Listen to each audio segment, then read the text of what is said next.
세 번째 이슈로 넘어가 보도록 하겠습니다. 네, 세 번째는 그래도 도피처가 될 수 있을지 바로 외국인 순매수 1위는 제약바이오, 이 소외받던 코스닥 부활의 신호탄입니다. 오늘 코스피 시장에서요, 외국인 투자자가 가장 많이 매수한 종목은 셀트리온으로 3,900주, 약 905억 원어치를 순매수했고요. 코스닥에서는 리가켄바이오를 376억 원, 다음으로는 올릭스를 359억 원 순매수하는 등 급락장에서도 제약바이오주 몇몇에는 러브콜을 보냈던 하루였습니다. 제약바이오 사실 정말 상승장에 외면됐던 섹터이기도 한데 오히려 3, 4월에 학회 이벤트 굉장히 많잖아요. 지금 그러면 해지라도 담아야 되는 걸까요? 박철순 대표님. 네, 일단 저는 개인적으로 제약바이오는 지금 이제 주도주로서 3월달 기대감이 굉장히 높다라고 보고 있는 상태입니다. 가장 일단 기대감이 있는 건 뭐냐면 일단은 뭐 정책적인 기대감이죠. 지금 코스피가 이제 5천, 6천까지 갔던 상황에서 코스닥은 상대적으로 소외됐던 부분들이 있었는데 정부에서도 계속적으로 코스닥 활성화 정책들을 내놓을 예정이고요. 실질적으로 6월에서 7월 달 사이에 국민성장펀드라고 해서 150조 원 규모의 펀드가 만들어지게 됩니다. 이 안에서 역시나 제약바이오도 투자의 대상이 될 수 있는 부분들이기 때문에 수급 유입 효과를 좀 기대해 볼 수 있다라고 보시면 될 것 같고요. 그리고 아시다시피 코스닥 같은 경우도 지금 ETF가 이제 11일 날부터 출시가 되기 시작하거든요. 그렇다면 코스닥 대표 투자 종목으로는 당연히 제약바이오를 빼놓을 수가 없습니다. 그래서 일단 코스닥 활성화 정책이 된다라고 한다면 일단 기본적으로 시가총액이 가장 높은 제약바이오는 당연히 함께 올라갈 수밖에 없다라고 보시면 될 것 같고요. 그리고 앞서 말씀해 주신 것처럼 주요 학회들이 굉장히 많이 열리기 시작합니다. 한동안 조금 뜸했었잖아요. 근데 3월 달 17일부터 21일까지는 알츠하이머와 파킨슨병 관련된 학회가 열리게 되고요. 뭐 여기서는 ABL 바이오라든지 옥스코텍, D&D 파마텍 같은 기업들이 출시를 앞두고 있는 상황이고, 그다음에 3월 26일부터 29일은 유럽 폐암학회가 열리게 되는데 여긴 또 유한여행, 렉나자 관련된 이슈들이 좀 생길 수가 있습니다. 그래서 주요 학회에 참여하는 기업들 계속 주시해 보시면 좋겠다라고 말씀을 드리겠고, 그리고 FDI 같은 경우도 이제 임상 같은 것들이 좀 간소화가 되면서 우리나라 제약바이오 업체들이 조금 더 진출할 수 있는 확률이 더 높아지고 있는 것도 긍정적인 요인 중에 하나다라고 볼 수가 있고, 그리고 빅파마들 같은 경우는 지금 특허들을 만료를 앞두고 있는 약들이 굉장히 많아요. 그래서 새로운 파이프라인을 찾아야 되는데 그러려면 기술력 있는 회사 거를 사오는 게 더 빠르거든요. 그래서 우리나라 같은 경우가 이런 라이센스 아웃을 통해서 투자를 받을 수 있는 확률이 굉장히 높아지고 있는 것도 사실이고, 작년에도 계약을 굉장히 많이 했지만 올해도 계약 금액은 더 늘어날 것으로 예상하고 있다라고 보시면 될 것 같습니다. 그리고 실제로 이익이 계속 늘고 있는 것들이 확인이 되고 있고요. 그다음에 IPO가 이제 조금 있으면 또 카나프 테라피우틱스와 IM 바이오로직스 이 두 회사가 또 상장을 앞두고 있는 상황이어서 이런 것들도 어떻게 보면 관심도를 높일 수 있는 일정이기 때문에 제약바이오 일단 3월 달에는 가장 우리가 주목해야 되는 섹터다라고 보시면 좋을 것 같습니다.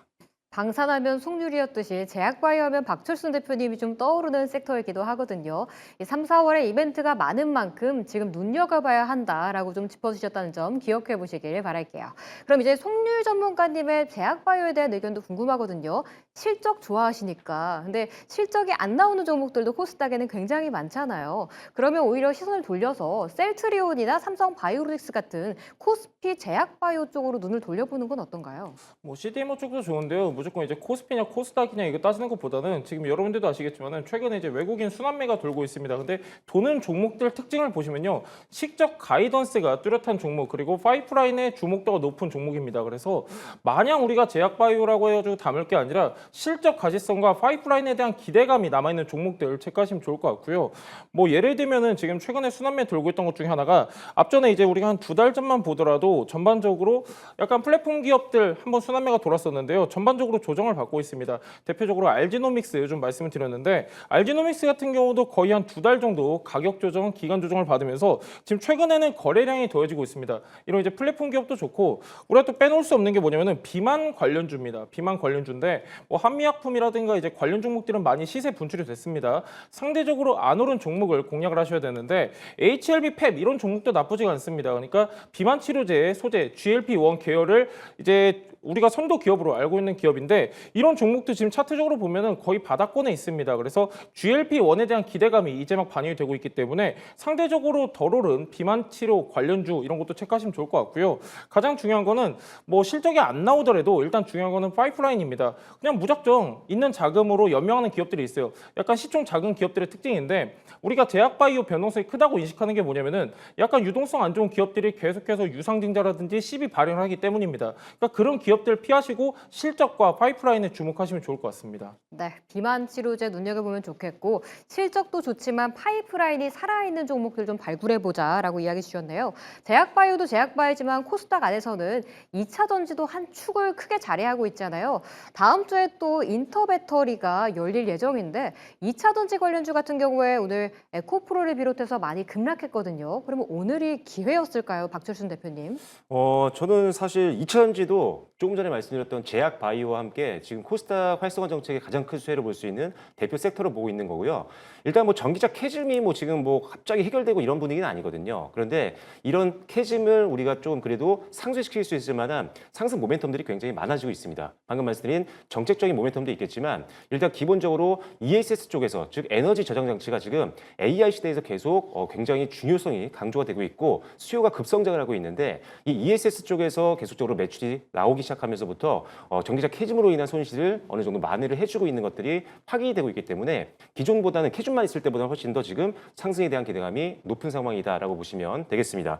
그리고 실제로 지금 ESS 쪽이 고성장을 하고 있는데 지금 중국 쪽이 사실 ESS 배터리 쪽에서 상당히 강자였거든요. 미국에서도 거의 다 대부분 다 중국산 제품들을 썼었으니까요. 그런데 지금은 전 세계의 모든 국가들 특히나 미국을 중심으로 해서 중국산 배터리 의존도를 굉장히 낮추고 있는 상황이고 실질적으로 미국 같은 경우도 중국 배터리가 지금 퇴출이 되고 있는 그런 분위기거든요. 그렇다면 중국과 다음으로 우리 가장 경쟁력이 있는 배터리를 갖고 있는 게 바로 우리나라입니다. 특히나 이제 중국이 강점을 갖고 있었던 LFP 배터리도 이제 양산을 앞두고 있는 상황이기 때문에 이 미국 시장의 침투율은 계속적으로 높아질 걸로 보고 있고요. 유럽 시장도 마찬가지라고 보시면 될 것 같습니다. 거기에 추가적으로 하나 더 성장 모멘텀은 로봇 시장이 실질적으로 개발하게 되면서 중국산 LFP 배터리는 사실 에너지율이 떨어지거든요. 근데 우리나라 삼원계 배터리라든지 이런 것들 또는 상용화를 앞두고 있는 전고체 배터리 같은 경우는 에너지율이 높고 부피가 작기 때문에 로봇 시장에 가장 적합하다고 평가를 받고 있습니다. 그래서 로봇이라든지 이런 신규로 적용할 수 있는 그런 산업들이 계속 확장이 되고 있는 상황이기 때문에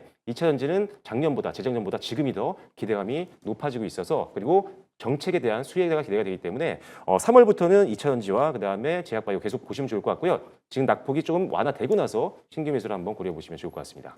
근데 2차 전지 같은 경우에도 조금은 낙폭이 진정되고 나서 보자라고 좀 말씀을 주셨네요. 송률 전문가님도 같으세요, 의견은? 2차 전지 제가 2주 전에 지금은 이제 단기 테마다라고 말씀 좀 드렸다가 그때 악플을 좀 많이 봐가지고 조심스럽죠.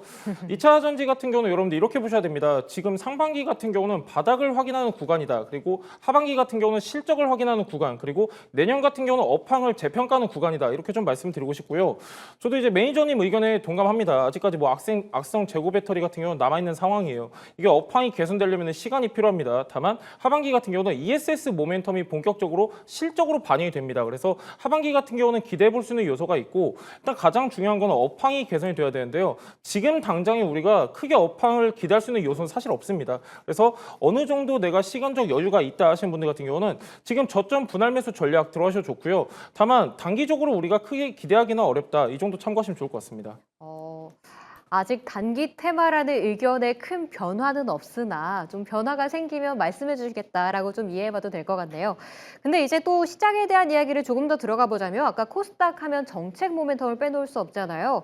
이 코스닥 액티브 ETF가 3월 10일에 상장할 예정이기도 하거든요. 그렇다면 이 자금이 코스피에서 빠져나온 자금이 코스닥으로 조금 더 들어갈 가능성이 열렸다라고 볼 수 있는 건데 이쪽씩 그러면 코스피 종목을 빼고 코스닥으로 옮겨보는 것도 괜찮나요? 아니면 가지고는 있어야 되나요?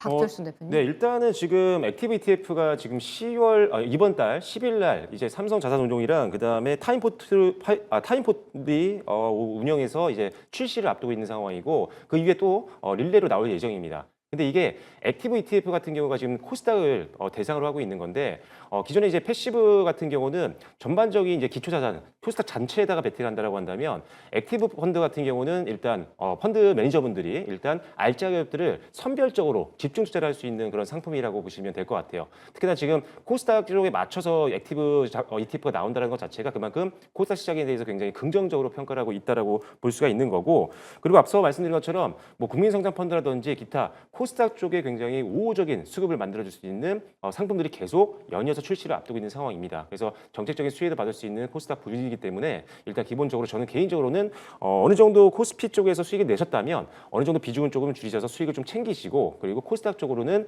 천천히 비중을 좀 늘리는 전략으로 가는 게 맞을 것 같다라고 보여지고요. 역시나 기대가 되는 부분들은 역시나 제약 바이오라든지 로봇이라든지 이천지라든지 이런 펀드들이 보통 투자를 하게 되는 첨단 산업이다라고 보시면 좋을 것 같습니다. 오히려 코스피보다는 역시 코스닥 쪽으로 이제는 자금 이동을 대비해야 된다라는 측면의 이야기를 해주셨네요. 송률 전문가님께도 좀 질문을 드려볼게요. 근데 사실 코스닥이 가는 건 너무 좋지만 코스피가 어느 정도는 지지를 해줘야지 코스닥도 갈 수 있는 거 아닐까요? 뭐 유동성이라는 게 특정 이제 어떻게 보면은 분야에 집중되지 않는 게 가장 베스트입니다. 전반적으로 이제 순환매가 도는 게 가장 좋을 것 같고요. 근데 여러분들이 아셔야 될 건 뭐냐면은 이 ETF 같은 경우는 여러분들이 뭔가 큰 기대보다는 유동성에 대한 숨통을 틔워줄 수 있는 이벤트다 이렇게 보시면 좋을 것 같아요. 지금 이제 전반적으로 여러분들 코스닥 쪽으로 자금이 이동하고 있는 거 아실 텐데 그 중에서도 약간 우량주 중심으로 체크하시면 좋을 것 같고요. 여러분들 같은 경우는 지금 이제 제약바이오 많이 집중하고 계실 텐데 저도 마찬가지입니다. 지금 매니저님 말씀하셨다시피 로봇 쪽에 좀 집중하시면 좋을 것 같고요. 로봇도 다시 한번 순환매가 돌고 있기 때문에 제약바이오에서 어느 정도 비중을 축소하시고 로봇 쪽으로 이동하셔도 좋을 것 같습니다. 로봇을 보는 게 좋다라고 말씀 주셨는데 짧게 그러면 하나만 더 궁금한 게 사실 뭐 반도체, 2차 전지, 조방원, 우주항공, 로봇까지 나왔거든요.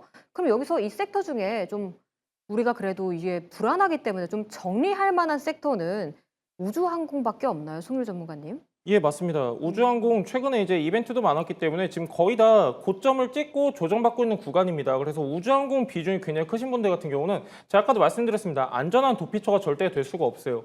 변동성이 확대되는 구간이고 지금 시점에서 우주항공에 대한 모멘텀이 반영이 되려면은 결국에는 방산 모멘텀이 더 크게 부각이 돼야 됩니다. 그 다음이 우주항공이에요. 그래서 지금 상황에서 사실상 제한적이기 때문에 비중 축소하시면 좋을 것 같습니다. 네, 그간 강한 테마였던 쪽 중에 우주항공 같은 경우에는 6월을 기다리기보다는 지금 구간에서 어느 정도 수익 실현하는 게 좋은 섹터란 점까지 좀 짚어주셨습니다.